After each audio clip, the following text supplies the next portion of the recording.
hide and seek. Prepare to be caught. Here I come now. Let's play hide and seek. Riding on the playground. No one dares to make a sound. Round and round and round and round. No one wants to be first found.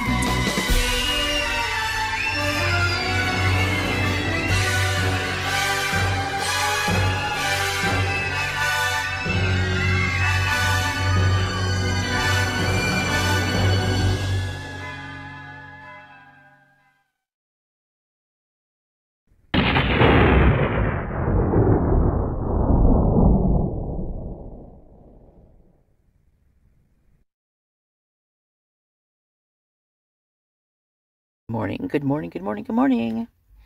Well, how is everybody doing? It was fun yesterday on Roy's thing, so if you guys were there, thanks. It's awesome. Hey, I was just watching Embry's newest one, and as I've always said, that Emma definitely feels like she is an informant to me.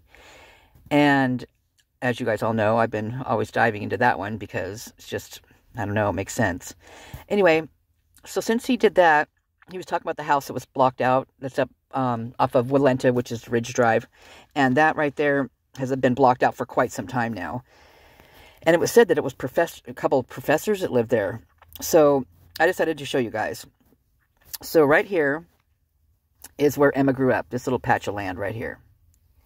And right here beside it, this long part right here. Boink. That is a very cool cement staircase with handrails on both sides. It is pretty impressive. And it goes right up to Walenta. Well, if you go right over here, you go with the Moyes right there. That's how close this is. Close right here.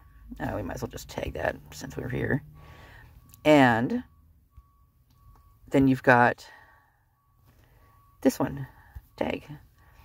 So so I believe the house he's talking about is this home right here.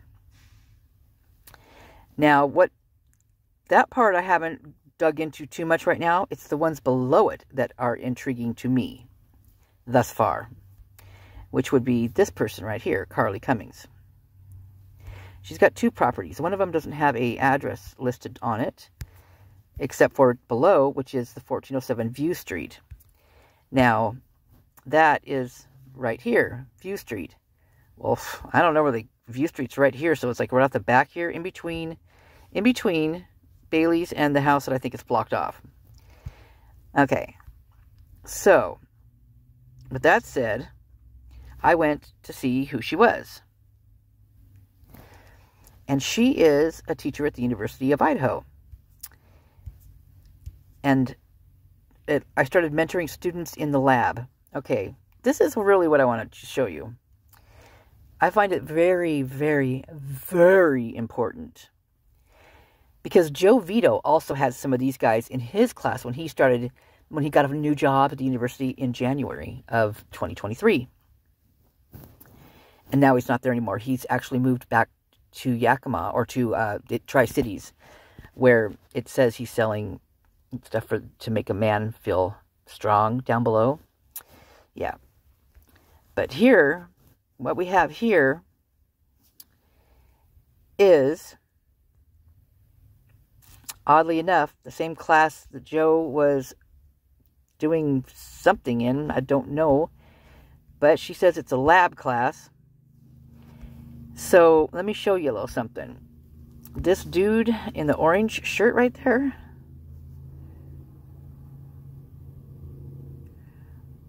I kind of think that might be Christian Yenna. Yeah.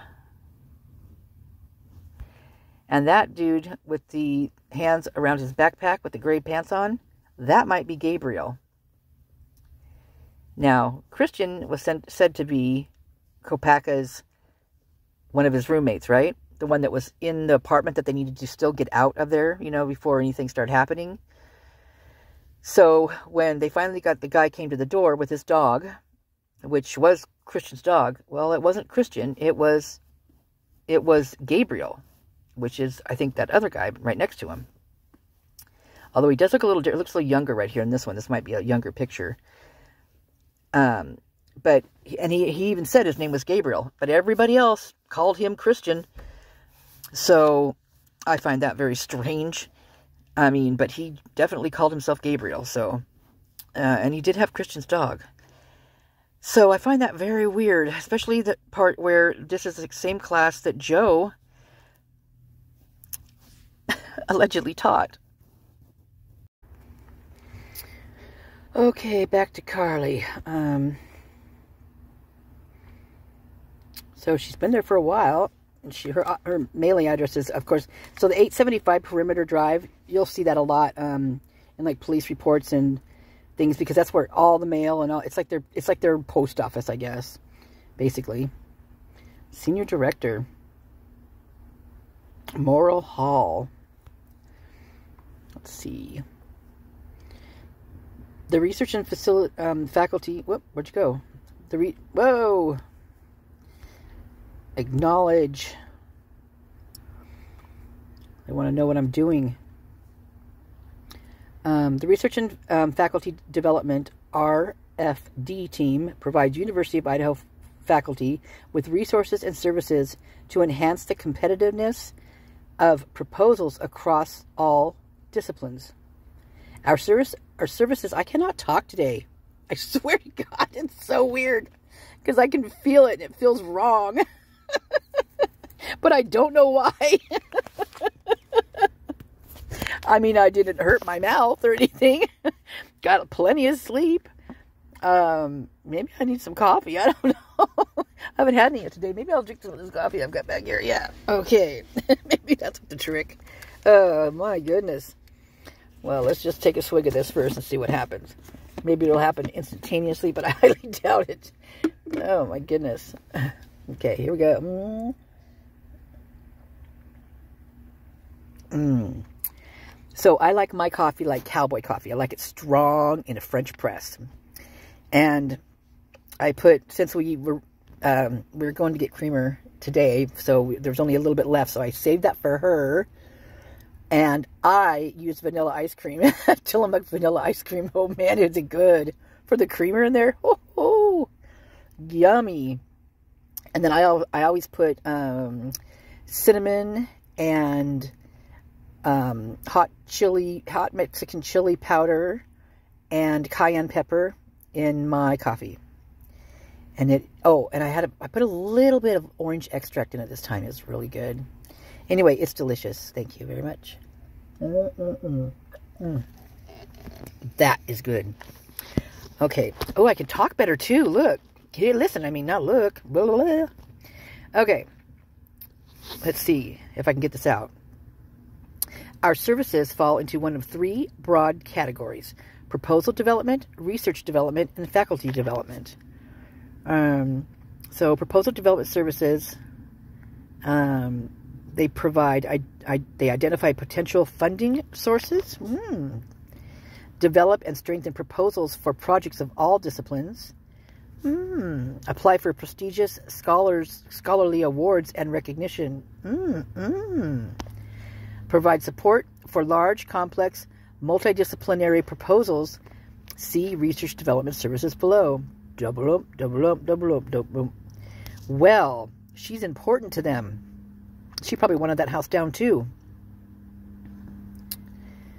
Wow. So their development services focus on larger, more complex proposals of $1 million or more. Lordy. Wow. She's one important chick to the university. And she lives across the street from the Moyes. And, of course, down the hill is the King House.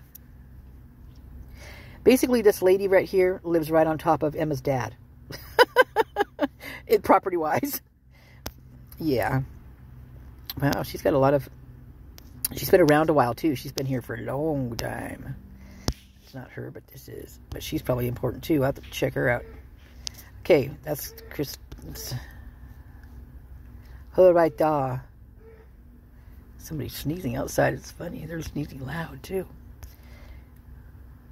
Let's just check them all out. Wendy Hessler. Hessler sounds familiar.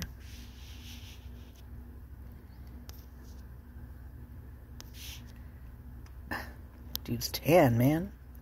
Got a Hawaii shirt on. Okay. Well, there's that. Let's go. Let me just go back here. See what else is down here. What is an NORDP board? What does that mean? If I click on here, it probably won't tell me. Because usually at the... Oh, maybe it will. Oh, National Organization of Research Development Professionals. There you go. Wow. Okay. The new board member. That's just important cheeky poo-poo. Yeah, she's got an impressive little background here. So she's got entered the field after receiving her PhD. Carly decided that she didn't want a career in research, but she really enjoyed teaching. So she took a faculty position at a primarily undergraduate institution in New England. She started a lab there and supervised undergraduate research. She was funded for this research from a variety of sources. After some years, she decided on a change of course, so she resigned from that position and moved to Washington, D.C. to start working in science policy.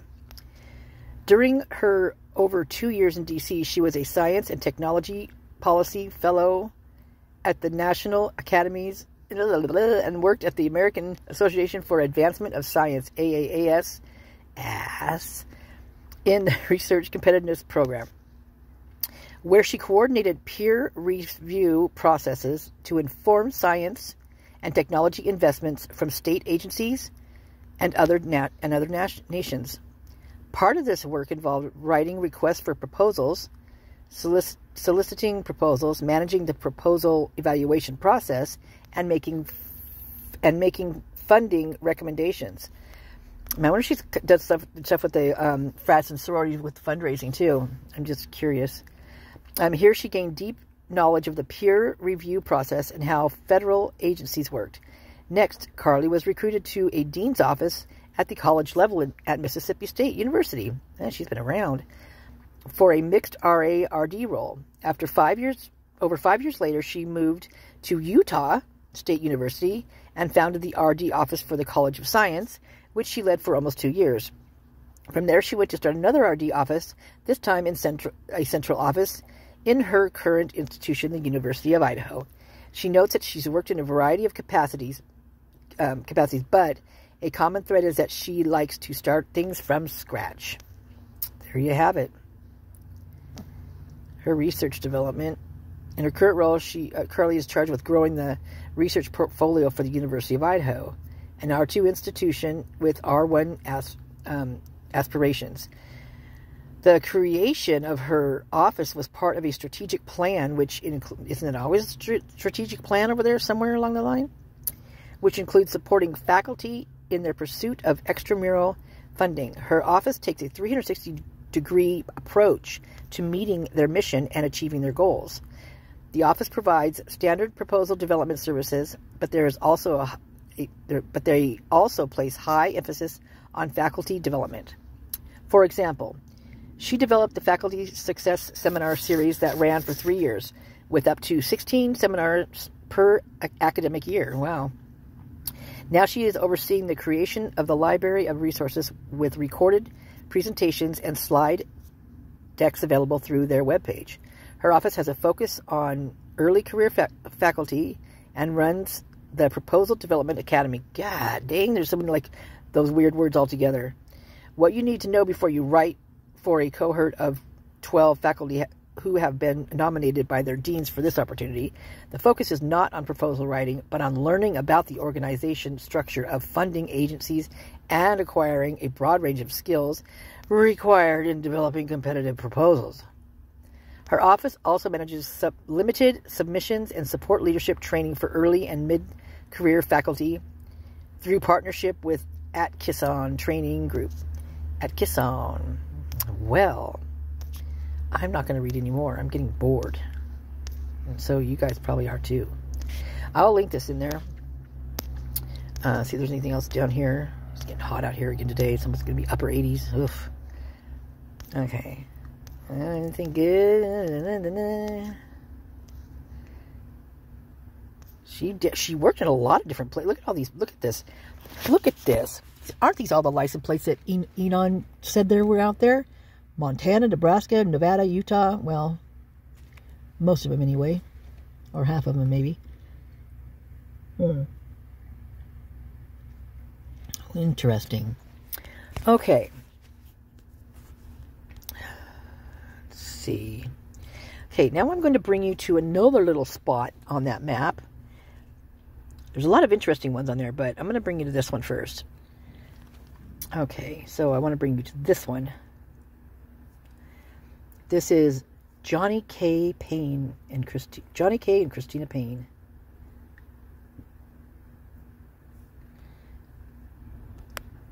They live right here. So, let's see, where's Fletcher from everything else here? Let me back out of here a little bit. So, all those little tags right up there. Buy it. Let's see, what's over here? Okay. Okay, so, I should have tagged it. I'm going to have to get bigger now. Where's Fletcher at? Come on, don't mess with me. Okay, fine. Do it this way then. Okay.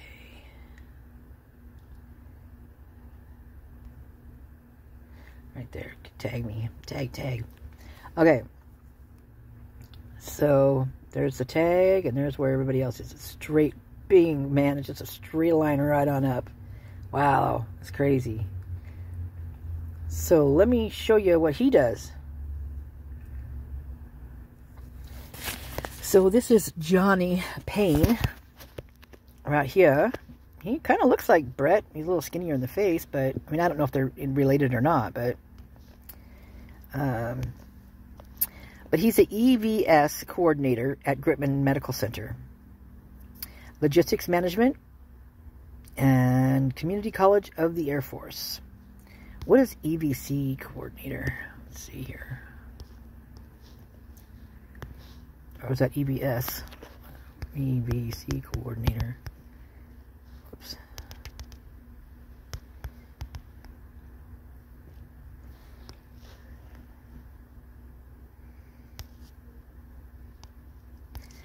An effective education visits coordinator, EVC. Effective education visits coordinator is a crucial part of the management, providing the first point of contact for advice and guidance for teachers. Okay. So he's a secretary at the front desk? No. Just kidding. Yeah. I could probably put Gritman in there, but I'm not gonna. So I'm gonna go back here. Okay. With a robust background in logistics management and a passion for operational efficiency, my career spans over multiple positions where leadership and customer service have been at the forefront. At Gritman Medical Center, my role as EVS coordinator leverages these competencies, ensuring that every aspect of our logistics and storage solutions meets the highest standards of quality and effectiveness. My previous experience was with the Air Force as a logistics professional has instilled a meticulous approach to managing multi-million-dollar inventories and honed my skills in logistics and supply chain management. This foundation has been instrumental in my ability to deliver consistent, prompt, and courteous service, contributing to significant savings and operational improvements. The drive to excel in dynamic environments guides my current responsibilities and reflects my commitment to excellence in every endeavor. That was nicely said. Well done. Okay, I'm just going to skip on down here to what he does. Okay, so he's been there since 2019, February. And isn't that when, wait a minute. Is that not when Green came in? Seriously, that is when green came in, right? Let me see.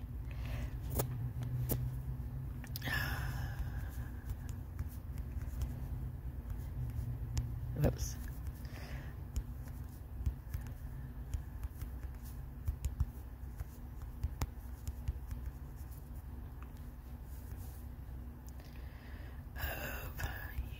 University of Idaho.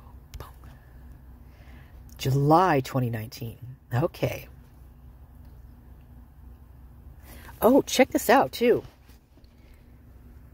Scott Green elected chair of the Big Sky. I'm just reading the Big Sky part because that's Sage's new real estate company, Big Sky Real Estate.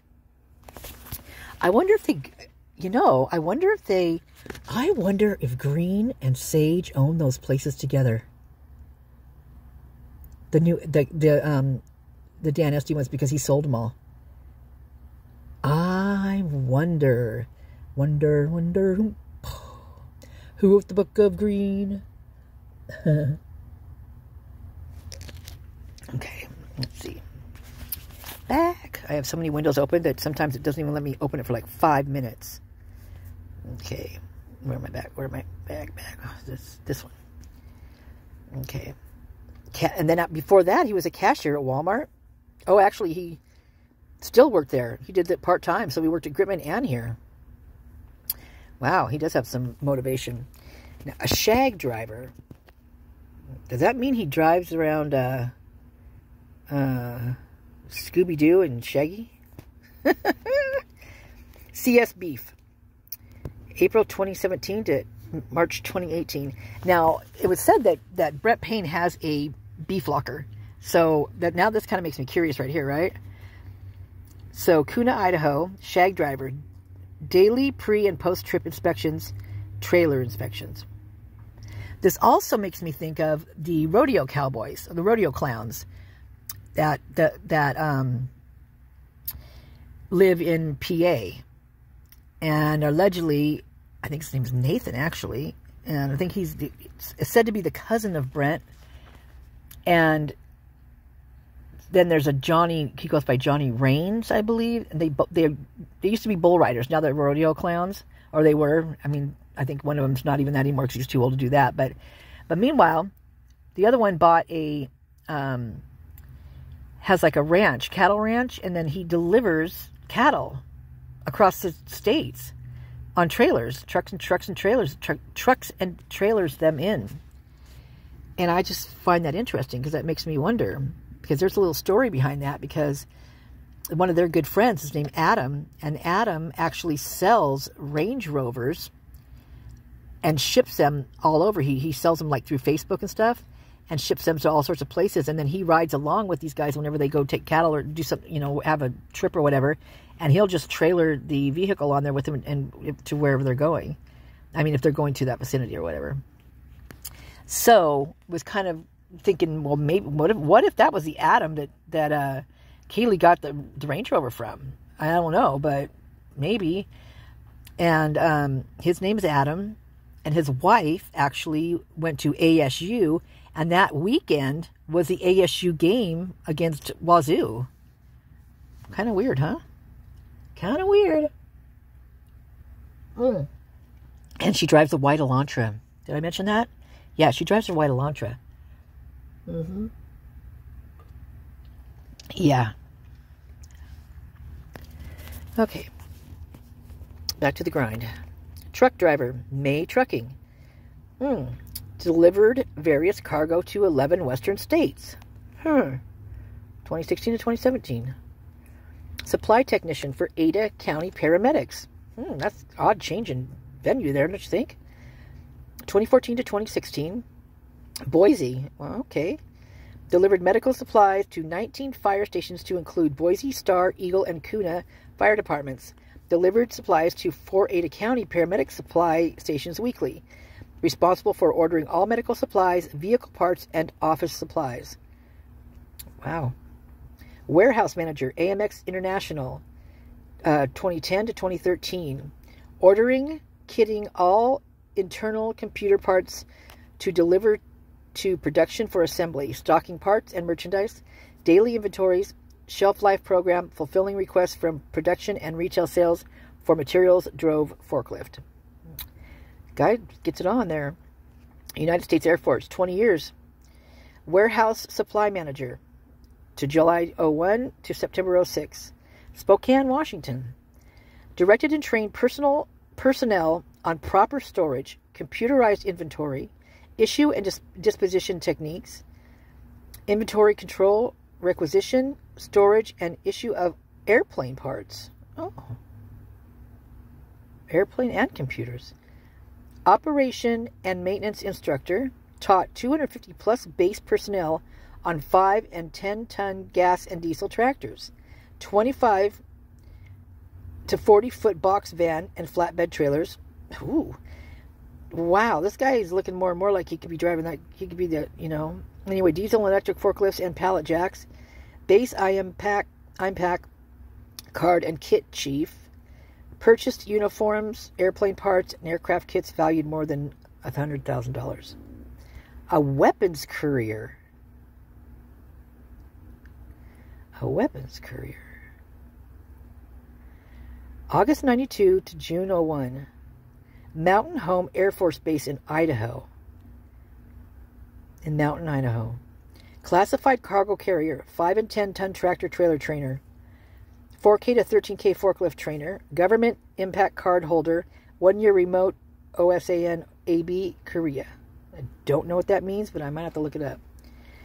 Warehouse manager for covert F-1117 or F-117A Nighthawk Stealth.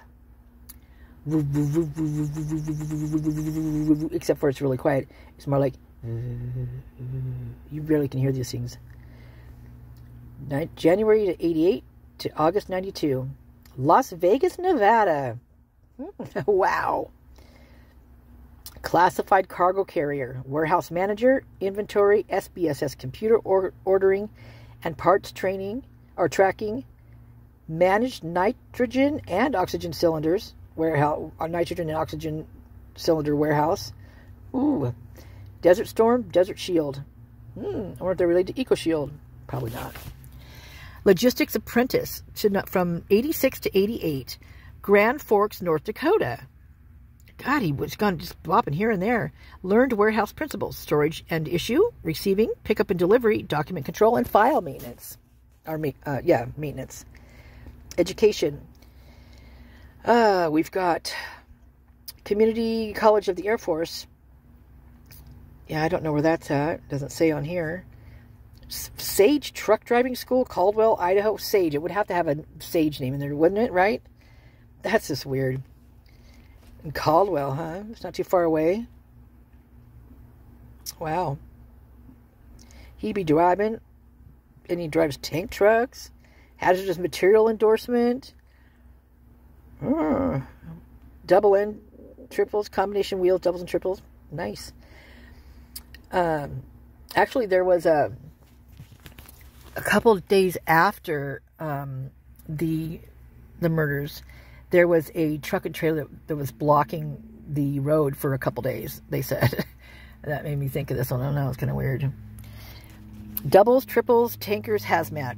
Idaho Department of Motor Vehicles issued 2016 to November 2020. That's good. That's a long issue. Honors and awards. United States Air Force awards and medals. Military Service Awards. Air Force Professional Military Education Graduate Ribbon. Air Force Training Ribbon. Air Force Longevity Service Award. Air Force Commendation Medal. Global War on Terror. Expeditionary Medal. Iraq Campaign Medal. National Defense Service Medal. Armed Air Forces Expeditionary Medal. Distinguished Service Medal. Air Force Overseas Short Tour Medal. Meritorious Service Medal. Presidential Unit Citation. American Theater Campaign Medal. Combat Readiness Medal. And a 6 Achievement.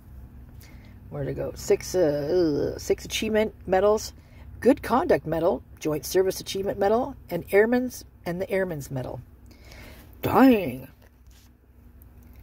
Well, in my spare time. So, this is what's interesting to me. His name is Johnny K. Payne.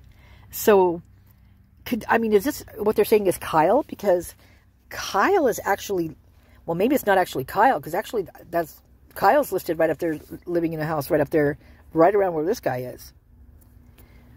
So, Michael Cox, Senior Service Engineer at Incentive Tech, Greater Derby area. We've got C.C. Castle, teacher, dancer, writer, student of history, philosophy in the Greater Moscow, huh? You know, she kind of looks like Emma in a way. I mean, far away, that could be Emma. And, you know, the dancing and all that stuff. Sharon Coffrey. Now, this one sounds familiar.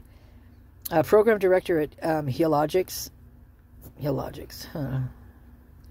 That might... No, it's not her mom. It can't be. But her mom does something like that called Heologics. In fact, I think that's what it's called. Emma's mom. Derek Steyer, Director of Safety and Security at Gritman Medical Hospital. He looks familiar, too. Brandy Reed. Her name sounds familiar. Project Manager, Moscow. Oh, yeah, I've seen her before. Stacy Broad, Clinical Coordinator, House Supervisors. He looks like he means business.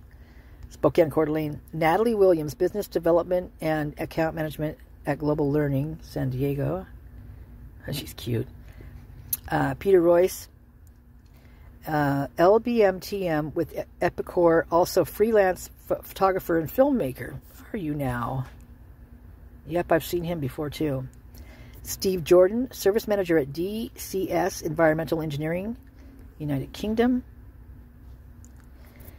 Brittany Head, student at Tennessee State University.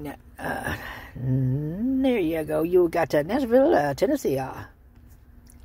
Well, this is just interesting. Very interesting, I think.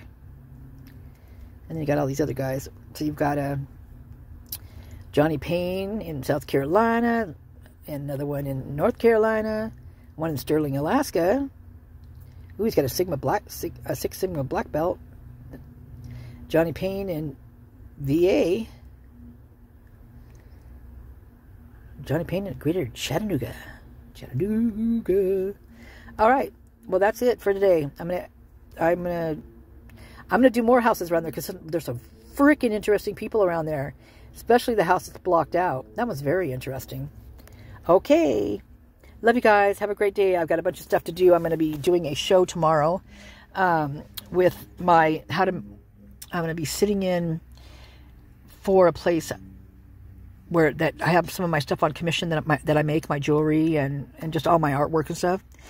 And so I have to get stuff together because we're going to be sitting, my friend here that I'm staying, in her driveway. Gosh, on this headset. Sorry, you guys. So I'm going to be I'll just be making something while I'm there, showing people how I make it and stuff like that. So I'll be doing a copper wire weave, probably weaving like a precious stone, like a carnelian or, a juicy carnelian or something cool anyway. Heliorite, something like that. That'd be really cool, but I don't want to give mine up, really. Labradorite. I've got a labradorite I could do. That would be cool. That might be what I do. They're awful slippery though. You have to really hold on to them. I definitely need to get a stone that's like got some good edges where I can just clamp that thing down, because I do a chunky weave on it, so it's like it can be a guy's necklace and whatever. So they're pretty cool. They're really fun to do too. So that's what I'll be doing tomorrow. So I got to get stuff together today to get it ready for tomorrow because it's going to be early. So that's why I'm probably only get this video out today. Video out today. Man, I'm shorting those things up, aren't I? Just cut off half the word and you get more out there, right? That was too funny. Okay, guys, love you. Thanks for everything. You guys just rock. All of you. I just, well, I wouldn't be doing this if it wasn't for you guys. That's for sure. And I love doing this. So I hope you continue to support me and hang out. All right. I got to get this out there. All right. Love you guys. Have a great day and have a great weekend. I know I'll be dropping stuff, before then. But anyway, have a great weekend anyway. Okay, bye. Good afternoon, everyone. How are you? How are you all doing? Are you having a good day? Are you having a mediocre day? If you're having a bad day, I'm really sorry. I wish I could help. You'll get better. Well, they're not having very good days in Moscow. And I'm telling you what, they are ramping up over there again. It's like a roller coaster ride over there. So I'm just going to do random. Well, I just picked this one today for whatever. I don't remember which reason I picked this for. There was a reason for it. I just can't remember it now. So the 17th of this month. First there was an accident, hit and run off, the 1100 block. And it's just like, all these accidents happen. These are all the time. So there's kind of a given. But I'm just going to kind of read you the ones that are standing out at me, because I want to read you several of them. Several of the dates anyway. So there was a welfare check on Pullman Road. And that Pullman Road out there is where there's a trailer park out there. It's on Farm Road. I mean, Pullman's Road's a long road, but the one that's by Farm Road, there's like a trailer park that a lot of the registered you-know-whats live. Unfortunately. I mean, fortunately that they have a place to go out there away from everybody, but, So, another parking problem where it's on 600 in Jackson, and that's a vehicle and trailer parked over 8 parking spots. Has been there since last night. Found property, Deacon Avenue and Taylor Avenue. Now, Deacon Avenue, here's the thing with that. Deacon now stands out to me a big time. Taylor always has. Linda Lane always has. But the road right next to Linda Lane is Blake Avenue, and then one next to that is Deacon. And those two roads are where they were supposed to park that night. Remember when the girl got out of the car, the 4 got out of the car, and we're not supposed to park up here. They said to park over here. Well, there's police reports that talk about people calling in saying that there's cars parked up and down their road, and that was where they were to park. And now, since it's 1330 or 1320, Linda Lane is up, you can see the cars driving. Sorry, I'm folding my towel. Just wash my hair. I might be busy putting on lotion and things like that while I'm doing this. So just so you know. But as you see them, the cars coming in, towards us from town, they are driving down Blake Road and Deacon Road. In fact, I don't even know if most of that stuff didn't happen on the other. Well, I've always thought it was the far side, Linda Lane, a lot of it, but the Blake Road, the Blake Avenue, I think it's called. That one right there is, well, it's kind of not, let me see, because Linda Lane goes into like a cul-de-sac, and it swirls around, and so of course the backyard there, because Blake Road's kind of like the first part of it's got like apartments and stuff like that, and then as you get a little further down, it looks more like a field, like fieldish kind of areas, meadows, field, something like that. We call them fields. I don't know what you guys call them, but so that's kind of what it looks like on that end right there. So it makes me, so as those cars are coming down and you see their headlights coming down, and then the camera is looking at the end of the I hope me rubbing this lotion on doesn't make a bunch of noise, but I got to do it, so, because I got to get out of here once I get this done, but I wanted to get this one up. So the cul-de-sac, and it goes around like that. I don't remember what I was saying, damn it. Well, it's like all those cars. Okay, so when you're looking at the Linda Lane where the dumpster site is, right? And you look all the way to the far right, that's where those 3 vehicles are parked. And they look, in the nighttime scope, they look like all black, like SUVs or something. Everything looks like a black SUV in freaking dark time over there. But they're not. So the one car that is the one parked by the closest to the house on the other side, that is a red beater car, just like they were talking about in the Sean Cohen tapes, where the 2 beater cars came home and they were cleaning their car out with bleach and paper towels, and in the middle of the night, like it was freezing, and they were doing it. And then they took off and never returned. So that is the beater car, in my opinion. Because I've done a little more research on it than just, what I'm telling you now. I mean, I've done some deep dives into this. So, okay, now I got to get a thing, wipe my hands off because I got lotion all over them now. I don't want that on there. Okay, so then, in that cul-de-sac, there's a lot going on with those 3 cars that are parked there. Like if you, and I know it's so weird to think this, and it's so weird with the scrubbing of that stuff and everything, but you can actually, every once in a while, you can tell that they've scrubbed it out of there because you can see a foot. Like you can see someone actually walking just for a split second. I mean, it's just really super quick, and you think you saw something, you think, oh, as you turn your head and you think, saw something in the corner of your eye. Like me, I'm always thinking cats are running around my legs and wrapping their tail around my leg all the time. So I must have like little cat creatures loving on me from somewhere, up there. Anyway, but it's like that. You kind of look, but you think you saw something, but you didn't. So I always rewind it. Lo and behold, there's a shoe. Oh, look, there's a shoe. And that one cat in there, that cat hits a vortex every damn time. That cat just disappears when it's walking from the upper Lindow Lane down that little hill past the dumpster.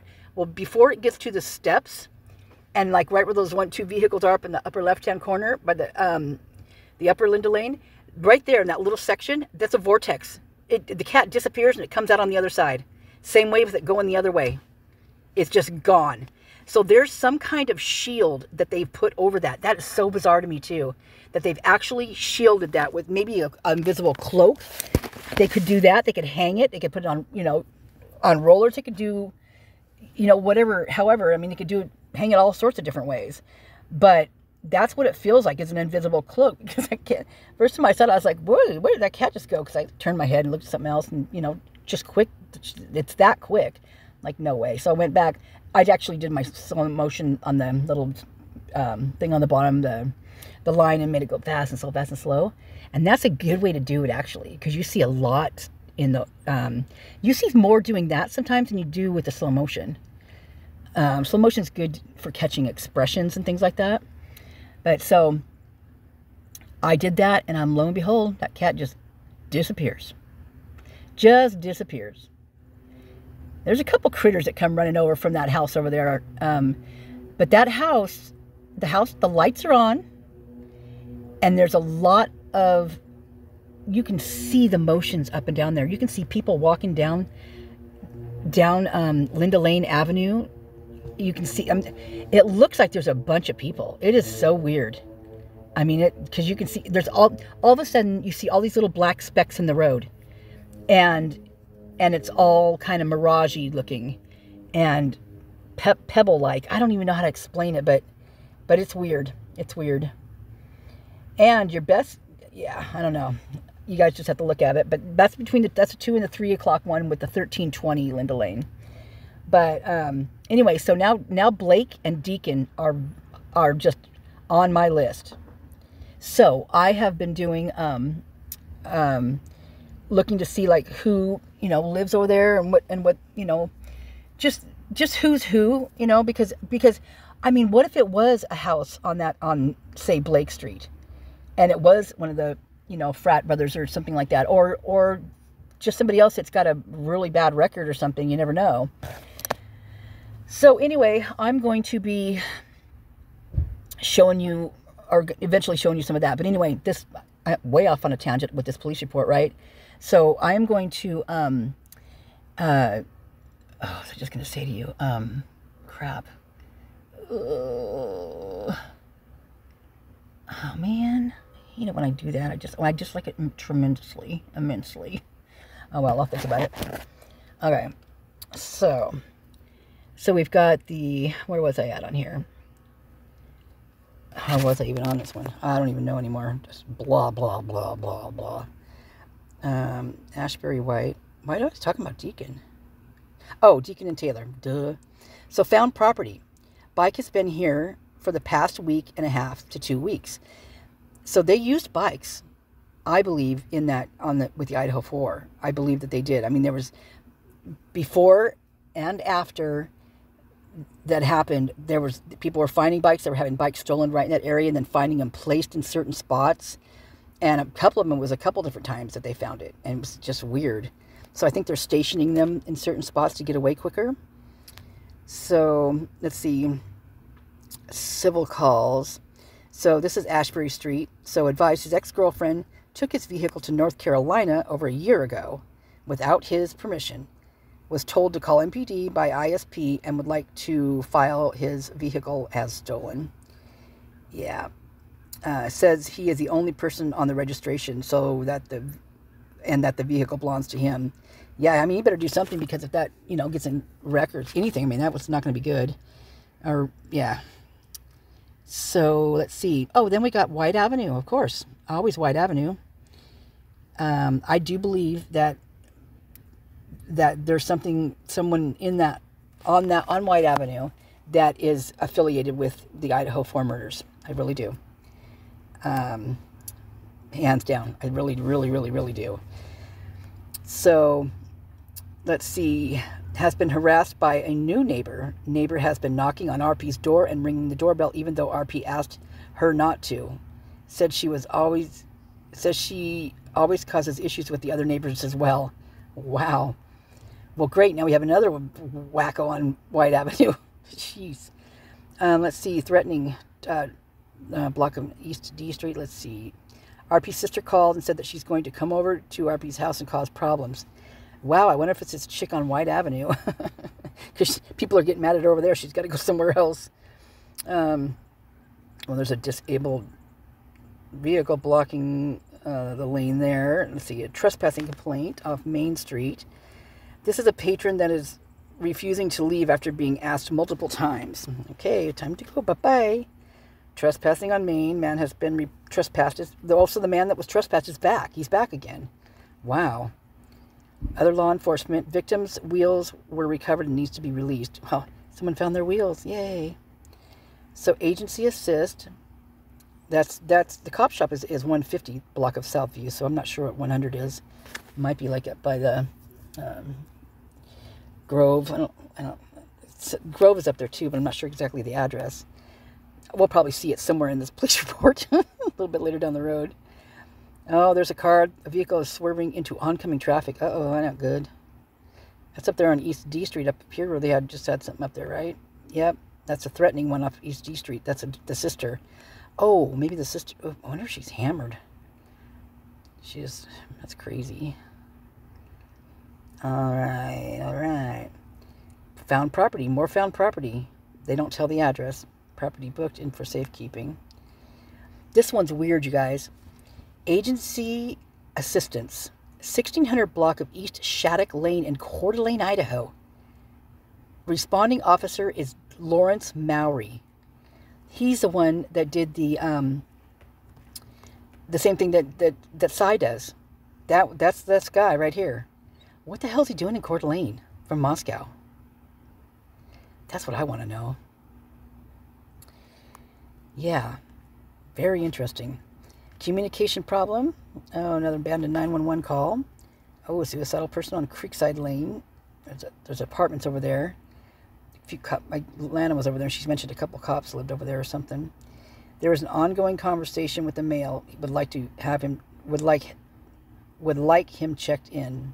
Yeah, that's probably a good idea. Traffic hazards. Stated there's a vehicle bumper in the middle of the road. Litter pollution. Now, people are dumping out trash in these certain locations, and I wonder what kind. I wonder if it's like. Well, trash is trash. I mean, some people just do that, just dump stuff, wherever they dang well please. But I'm just wondering if sometimes these aren't affiliated with, the happenings there. A couple years back. So let's see. Harassment, Main Street, stating that there's people in Friendship Square who have been disrupting his customers. Well, that always happens in Friendship Square. That Friendship Square, there's that guy that's always like punching the air, fighting with himself, arguing with himself. He never really hurts anybody. He literally fights with himself. Other law enforcement calls, Polk Street. RP's not making much sense. Keeps talking about the chain of command and getting her property back from her mother in Europe and Italy. Now, isn't that odd? I feel like this is the same woman that calls in with really interesting stuff. Like one of the times she says she called in about a kite being in the tree, and that means warning. If there's a kite in the tree, it means warning. And that was kind of what they did back in, I think, the war. I think my grandmother told me something about that. And I can't remember what the other one was.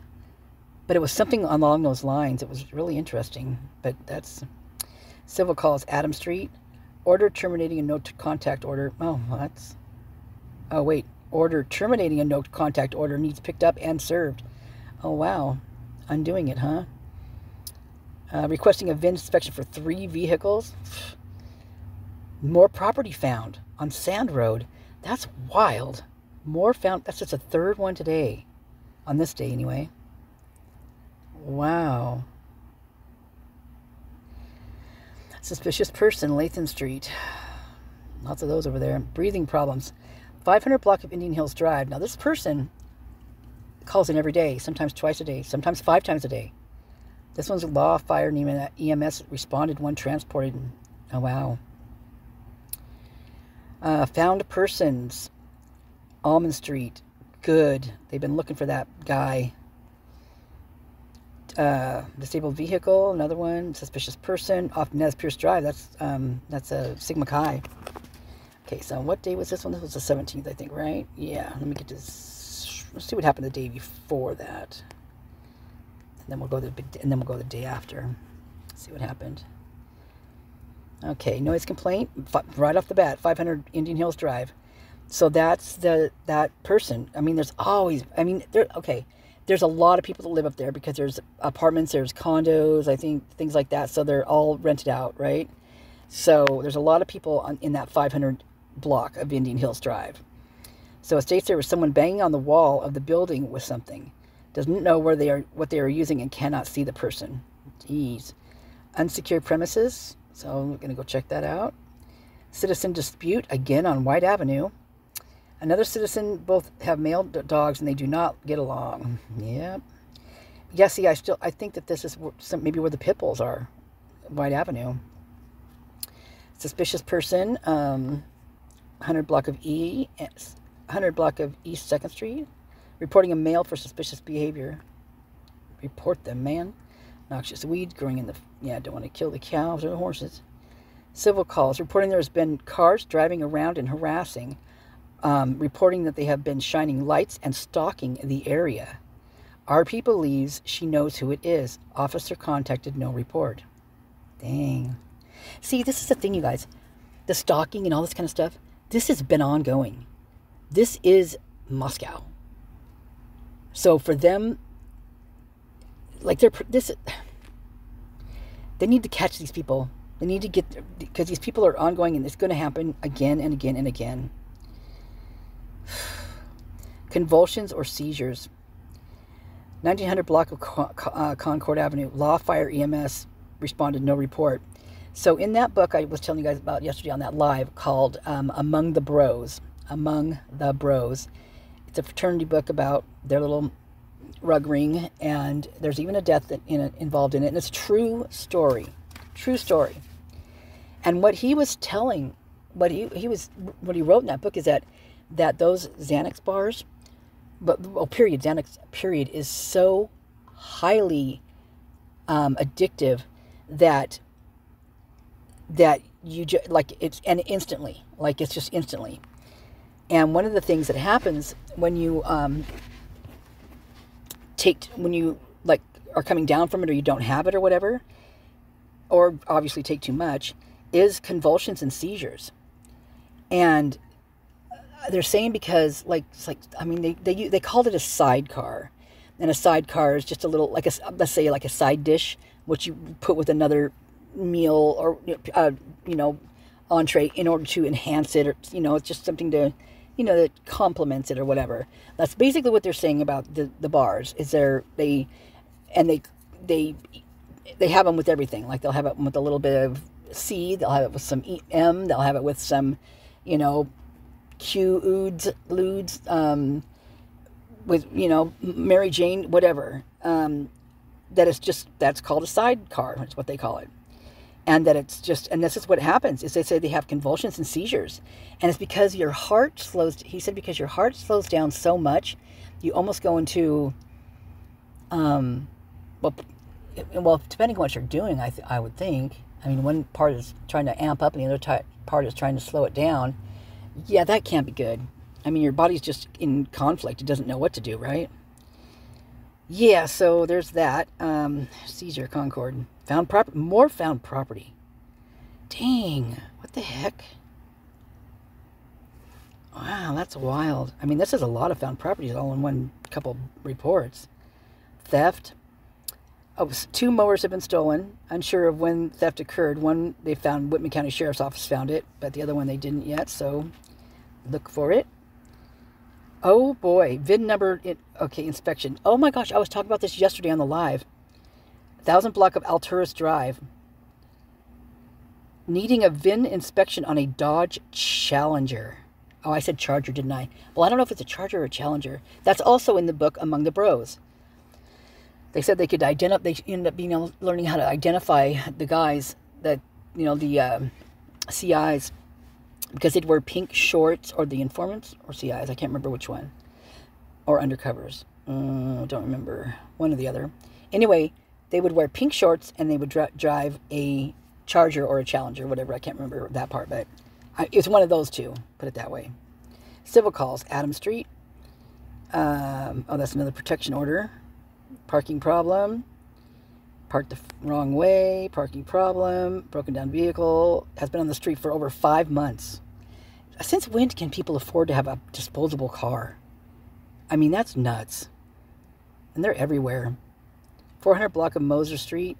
States there is a small travel trailer that has been parked on the street and hasn't moved for months. Ongoing issue. Officer responded. Wow. Other law enforcement calls. RP states that her sister is being stalked. Oof. Unknown address. Officer advised, no report. See, right, there's 2. So there's 2 of them in here so far that literally say stalking in them. And then we got a controlled substance off Farm Road in Pullman. Suspicious person off Monroe, reporting a van driving. Now this one's wild. Reporting a van driving slowly down the street. Both side doors open on each side. Occupant is wearing a white cowboy hat.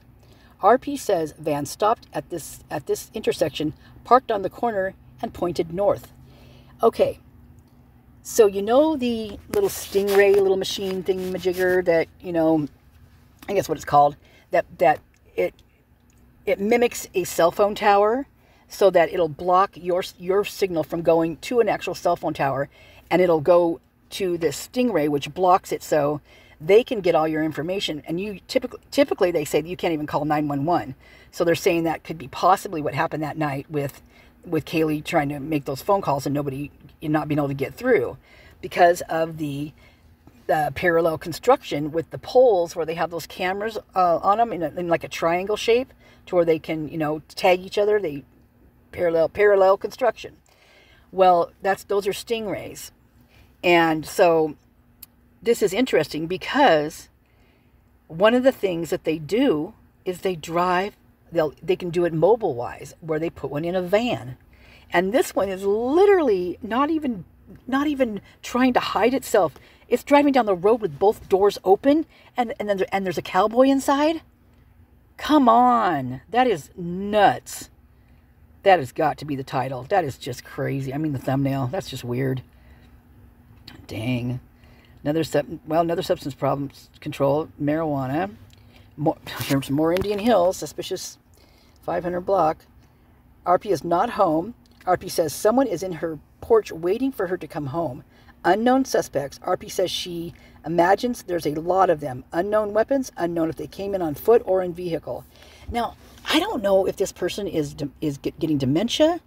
I don't know, because there's a bunch, like this person is literally every day, and this one's what, 3 times already on this one. This is how it rolls with this person.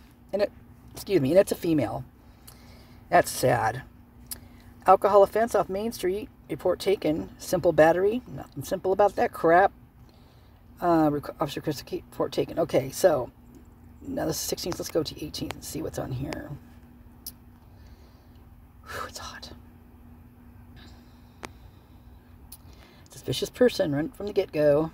200 block, yeah, East 3rd. Yeah, whatever's these certain roads, man, I'm telling you, they hit every single time. It's rare that we get to see another different road in here because it's just always these. Here's another one off Pullman Road.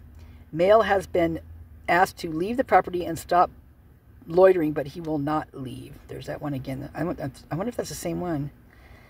More found property. Rayburn Street. Okay, the day of the murders, there was a car parked with the door running with the door wide open and nobody in it or to be seen around on Rayburn Street in front of the University of Idaho Law Library. Oh, but here they found a wallet for found property. Whoa, wouldn't that be crazy if that was like, if they lost a wallet jumping out of that car 2 years prior, well, almost 2 years, and it was from that morning? Whoa, man, that would be yep. Here's the thing. You think they'd look at it as something like that? You think they'd actually take it and investigate it and be like, wait a minute, or if they even remember their police reports. Now, I remember these. This is what happened on the 13th. What if that was the person that jumped out and just ran off with the door open, car running and the door wide open? What if that's their wallet? Cops will never know because they'll never look into it. Abnormal behavior off Van Buren. That's another crazy street. Male blocking the shop with his rig. Vehicle is inside the bay. Male is saying bizarre things and doing push-ups. Officer responded and male was transported to Gritman.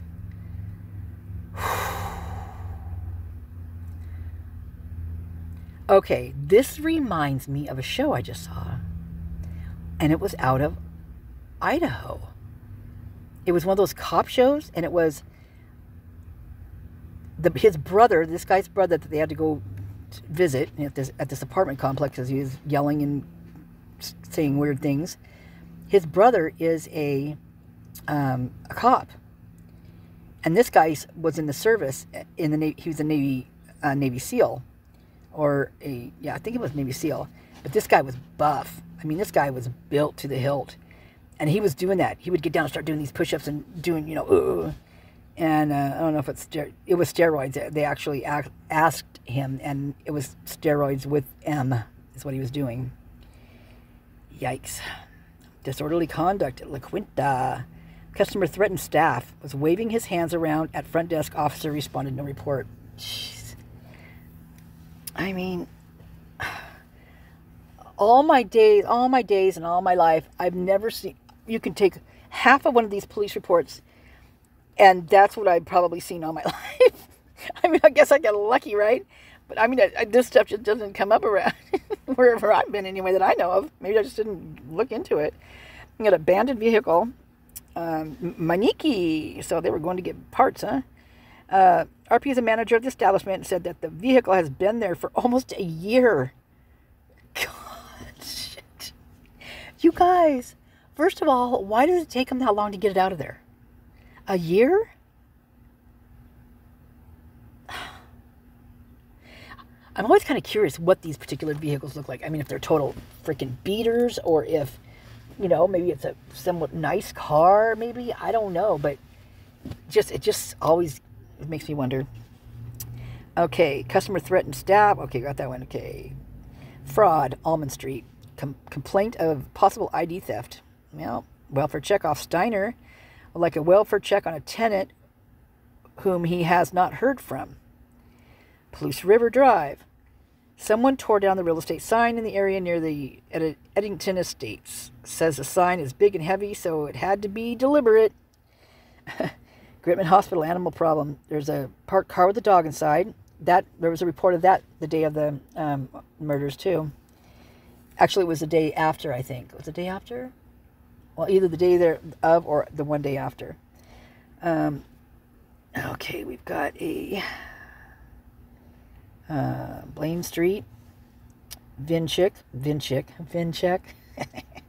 threatening McConnell Hall. That's part of the university. Stated that he is being blackmailed online. Officer contacted, no report. Trespassing complaint.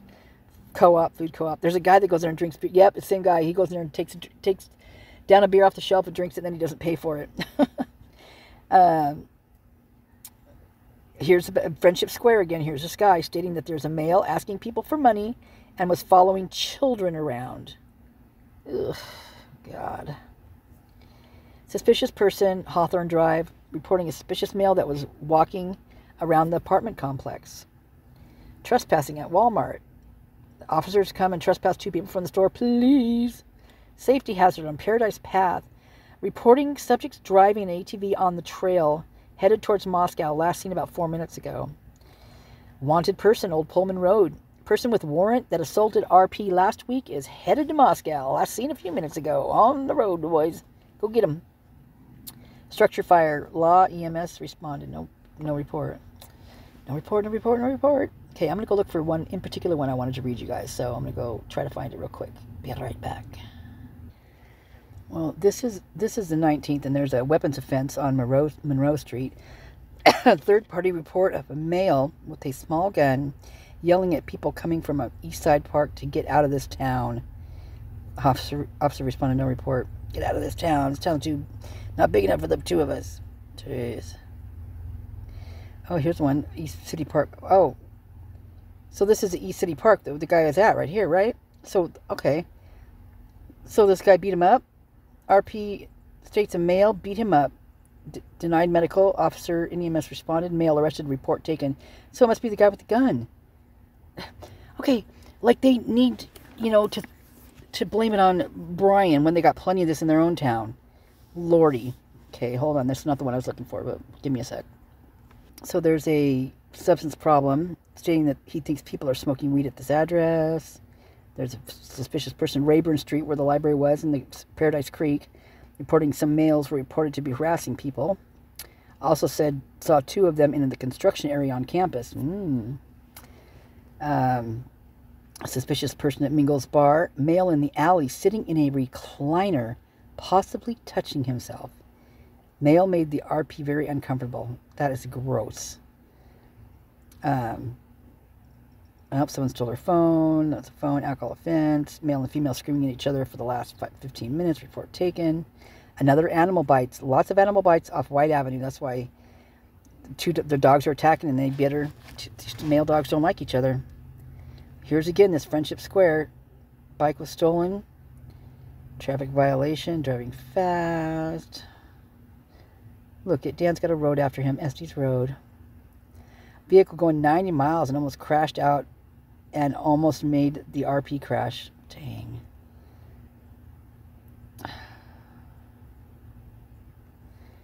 Traffic violation. Swerving all over the road. I'm trying to look for a certain one. Trespassing complaint. Reporting that a female employee was hugged by a male customer without her consent. Would like the male trespassed. Wow, must have been a hell of a hug. Oh. Here's a warrant arrest. That is 500 Indian Hills. Arrested a female on a warrant. Wow, that's interesting, you guys. Wow, I'm going to have to go look that one up and see who it is. That's the 21st, I think, is what this is. Domestic dispute. Caller said she was assaulted during a Cash App scam with her ex. Officer responded. Animal problem. Harassment. Complaint of harassment. Again. Trespassing complaint. 2 people refusing to leave. Stray animals. Again. Trespassing complaint. Again. Oh, boy. Okay, what was that one I was going to look at? Okay. Yeah, what date is this? This is the 21st, yeah. Okay, I'll remember to look at that, hopefully. 21st. 20. Well, this is a thefty day for bicycles. Let's see, there's tires slashed. There's a bicycle here on 5th. There's 2 bicycles taken from a garage on Bora. Wow. Welfare check. Request check on brother who left from Troy towards Moscow. Domestic dispute. Punching walls. Yelling. Oh, clutch went out. She's parking. Oh, clutches. Ugh. Abandoned vehicles. Theft of an automobile. automobile. Huh, off Ashbury, of course, that's just a mighty fine area out there. Person trespassed is back. He just can't get enough. Unconscious person off Levick. Male collapsed while working on a car. Patient transported to Gritman. Neighbors call, blocking driveway. Civil call. Speaking officer about a civil issue. Lockout. Simple battery. Attempt. Oh. Wait a minute. Simple battery of 900 block. Wait a second. I wonder if this is TiVo. The other one was what it signified it was, but this one, is this the one? No, it wasn't Grant. It was, crap, what was the name of the street? It wasn't Grant, I know that. 900 block of North Grant Street. The other one was right by, it wasn't Deacon, what was it? Taylor, was that Taylor? No. Anyway, occurred on 7/17 at about 0800 hours. Attempted strangulation. RP wants to press charges. Officer contacted. Computer report. So they must have arrested him after the fact, because wasn't he arrested on, what day was that? Was it 21st or 20th? I don't remember. That was so long ago. Dang. Perimeter Drive, a vehicle with no plate. It happens a lot around there. Okay, this is the 23rd. A welfare check. She's receiving disturbing text messages from a client. States the texts do not make much sense, but is concerned for her. Malicious mischief off Troy and Steiner. Graffiti on the walls of in the underpass. VIN number inspection. VIN number of a 2024 Ford Bronco. Wheel lock. Other law enforcement calls. This is the one that's weird to me. 1600 block of Shetland Court. Now that's where the 1600 block of Shetland Court is where Emma Bailey's address is. Now this is weird because it says, whoa, they changed this. They changed this report. Because before it said WSU PD. That's what it said. And I probably have a screenshot somewhere. I think I probably do. So, other law enforcement calls. Would like to talk with an officer about home security. RP is in the lobby. Okay, this isn't the same one, though. Then there's another one. Okay. Now I really want to know. Suspicious person off Perimeter Drive, which is up by Sigma, reporting her daughter is dangerous and has serious mental health problems. Would like officers to be aware. Oh my God. Finally, a mother taking charge. Law enforcement calls. That's really got me curious. Wants to speak to an officer about a tenant that she is concerned had mental breakdown last night and into this morning. Not giving a lot of information and would like to talk to the officer. Oh, there's on Grant Street right there. Okay, so that's where the strangulation was on Grant Street, South Grant. So, interesting. Abandoned vehicle, Paradise Creek. Been there probably for a while, I'm sure. Fire alarm, 500 Indian Hills block. Says a woman on her phone before they walked up and moved. She won't wait. Saw a woman on the phone before they walked up, and now she won't answer. So I wonder if this woman is on the 500 block of Indian Hills that's always reporting. I wonder if she's the one that's dangerous. She's very delusional. I mean, it seems with her, maybe she isn't. Because maybe this stuff's really going on. Like she reported seeing a bunch of people in costumes in her backyard just the other day. So it's in here somewhere, right around this area. More found property off North Mountain View. You guys, okay, this is what's weird about this found property stuff right here, right now. Because not all, but many of these places that they're talking, like the Rayburn Road where the library is, this one, Mountain View Road right here, where there was 2 overdoses on this road. I mean, several of the places already they're sitting here. I can't remember all of them, but all right here. This is weird. It's almost like people are planting. What is the date today? It's almost like people are planting this stuff because there's so many in this short amount of time. I haven't even read a week's worth of these things yet. That's weird. So it is okay. So 7/26. I know I'm not going to add all that stuff up right now, but anyway, I just find that weird. More found property. What did they find? 2 separate reports. Oh, I'm so curious. Code violations.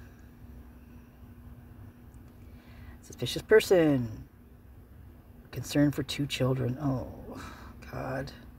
More animal bites. Oh, we attacked a dog in the lobby. Oh. Controlled substance. Ongoing issue. Leaving paraphernalia. God dang, man. These people. They just trespassing complaint. Phone is on the phone reporting that a person. People are living in the backyard of the house at the corner of 2nd and that caught on fire last night. That was what that fire was. Oh my God, you guys. Oh no, a bicycle hit the back of a car. There's some scratches. Bicycle rode off. Okay. Black Grand Highlander VIN inspection. What does a black Grand Highlander look like? You guys, this is weird. This is all this stuff coming up right here and now. Like the Charger, the Challenger, and then this vehicle with these VIN numbers, and the truck and trailer. And, oh, this is just really, really weirding me out right now. Oh. Okay, I'm going to look it up after I do this one. Another theft. Another bicycle stolen. What this makes me feel like is that there's something going to be going down soon. That's what this makes me feel like. The neighbor yelling at child abuse and neglect. God dang it. Welfare check. 4th party of employment scene who is scared. Citizen assist. Sick or injured animal. No. Okay. No, what am I looking up? I'm looking up a black. Where did that go?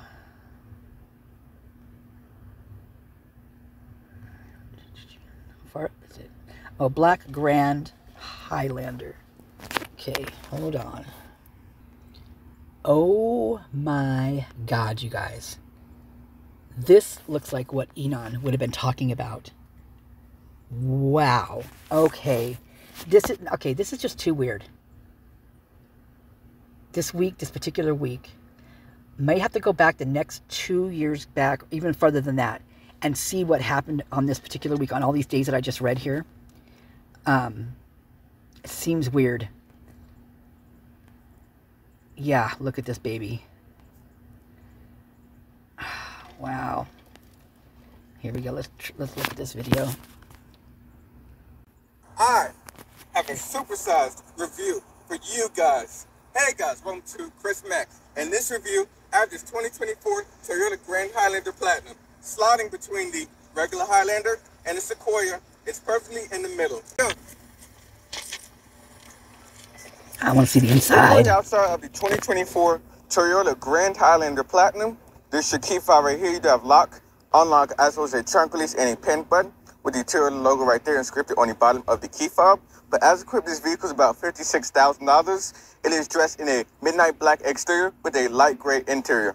Looking at the front end design or front fascia of this Grand Highlander, you can see it definitely does have a lot of RAV4 styling in the front end. You hear that? The RAV4. People bringing up that RAV4 because allegedly, I think Kelley had one of those, and then or else she had like an Outback. I mean, I've heard 2 different things, but the RAV4 keeps getting brought up. Front side of the vehicle, you have full LED lighting. The daytime run lights are this. Oh, it's cute. It's like it's winking. As well as your turn. Look, it's like it's winking at you. Watch. Oh my God, patting its eyelashes. Signals over here on this side. Oh, that's cute. LED low beams right there with your high beams right there, and also LED fog lights further down below. This has the full suite of Toyota Safety Sense 3.0, which you will try on the road in a second. You can also see the 360 camera, as this is the fully loaded Platinum trim. Coming around to the wheels, this is a 20-inch wheel with a chrome finish, wrapped in all-season tires. You do have power folding mirrors with 360 camera, and your LED turn signal is right there. Keyless entry is for all 4 door handles. Aluminum roof rack up top, and a panoramic sunroof, which I will show you guys in a second. Okay, I'm going to go check my storage and see if I have enough. Between the Okay, I don't know if I'll be able to get away with this, but I'm going to try. Highlander and the Sequoia.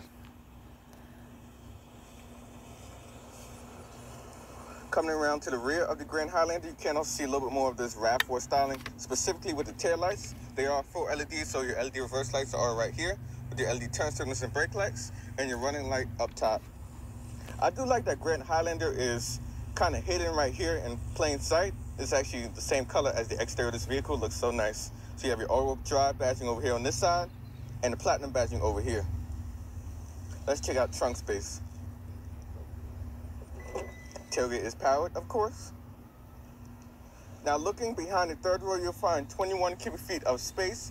If you do fold down the third row seating by using the strap right here and this button right there to basically close it and pull it back up, it'll expand to about 58 cubic feet of space. You do have a JBL subwoofer right there, some all-weather floor mats in this box. Let's see what else we got. And some more storage down below. The seats do fold down in a 60-40 fashion as well. Closing the tailgate, you can lock the doors as it's close to the tailgate, or just lock the tailgate right there. That's pretty cool. And boom. But now let me show you guys under the hood No. of the Grand Highlander. Actually, I want to see. Oh wait. They do have several engines offered for the 2024 model year. Actually, I want to see inside the interior. This is the regular Platinum version. You also have a Platinum Hybrid Max version as well. Sorry, I put my hair in a ponytail. It's too hot. Got a prop rod right there. Okay, I'm gonna go fast forward. We're gonna start out in the third row. Slide the whole seat forward, so 1/4 of an inch. Now it's far, but it's sitting right there. You can release.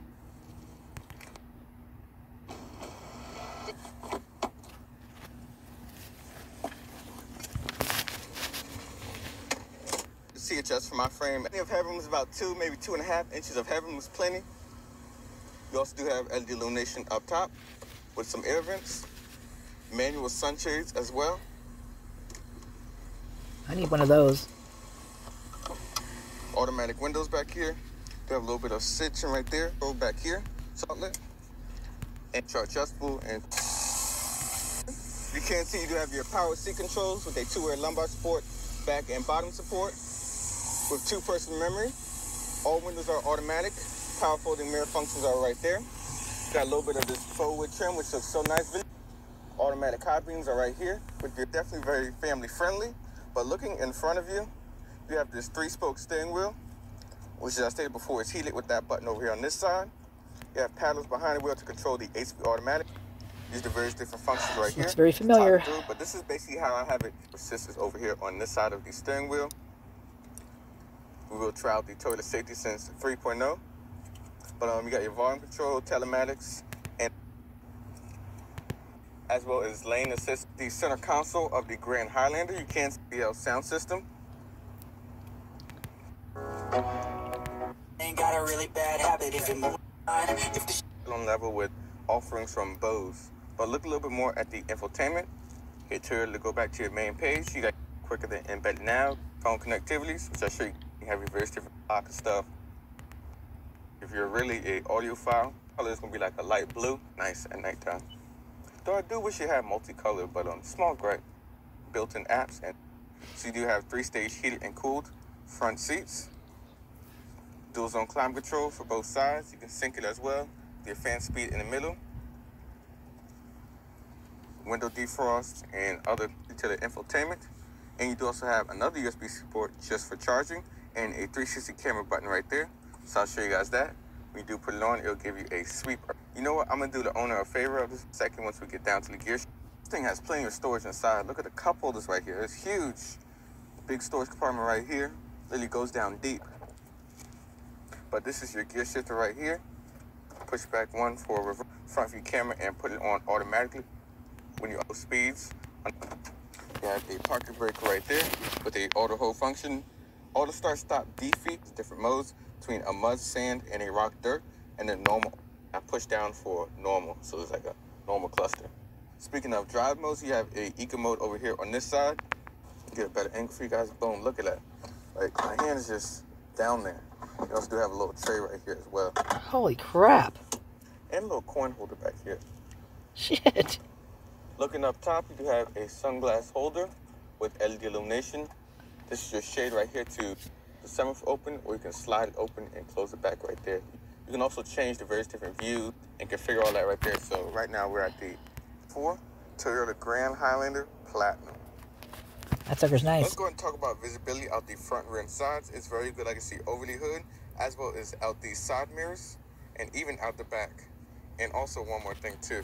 Boom, digital camera mirror up top. Definitely does help aid with visibility.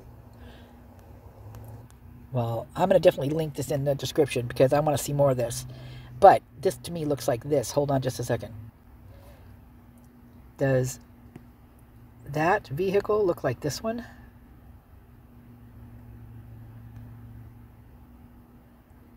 No, not really.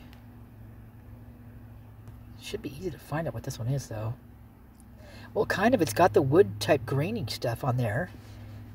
I mean, it could be like a different version of it.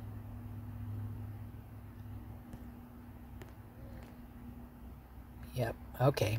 Trying to attach this. Hopefully this one took. All right, you guys have a good one.